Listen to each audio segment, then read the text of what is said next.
ஆச்சி கொழுக்கட்டை மாவு வந்தாச்சு. ஆச்சி கொழுக்கட்டை மாவிற்கு கொழுக்கட்டை அச்சை கேட்டு வாங்குங்கள். குடியரசு துணைத் தலைவர் தேர்தலில் சிபி ராதாகிருஷ்ணனை ஆதரிக்க வேண்டும் என்று முதலமைச்சருக்கு கடிதம் அனுப்பியிருப்பதாக நயினார் நாகேந்திரன் தெரிவித்தார். அகில இந்திய பாரதிய ஜனதா கட்சி தமிழகத்திற்கு ஒரு பெருமையை சேர்த்திருக்கிறது.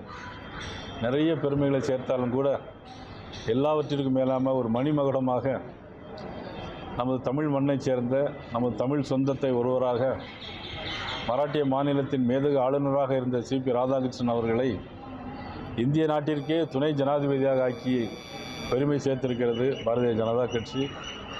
எங்களது அகில இந்திய தலைவர் ஜே.பி. நட்டா அவர்களுக்கும், எங்களது உள்துறை அமைச்சர் மதிப்புக்குரிய அமித்ஷா அவர்களுக்கும், பாரத பிரதமர் நரேந்திர மோடி அவர்களுக்கும் எங்களது மனமார்ந்த நன்றியினை ஒட்டுமொத்த தமிழகத்தின் சார்பாக தெரிவித்துக் கொள்கிறோம்.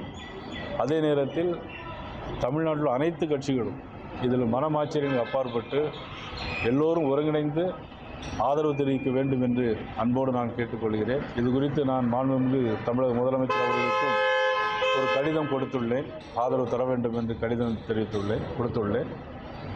ஆக அவர்களை வாழ்த்து சொல்வதற்காகவும் எங்களுடைய தலைவர்களை சந்தித்து வாழ்த்து சொல்வதற்காகவும் நாங்கள் டெல்லிக்கு செல்கிறோம். வேட்பாளர் அறிவிக்கக்கூடியது அவருடைய கட்சியினுடைய விருப்பம், அது நம்ம கருத்து சொல்ல முடியாது.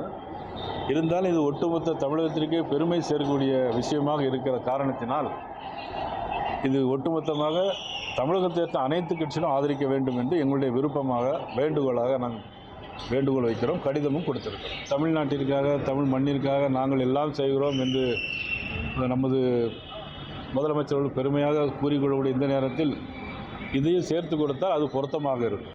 ஆச்சி கொழுக்கட்டை மாவு வந்தாச்சு. ஆச்சி கொழுக்கட்டை மாவிற்கு கொழுக்கட்டை அச்சை கேட்டு வாங்குங்கள்.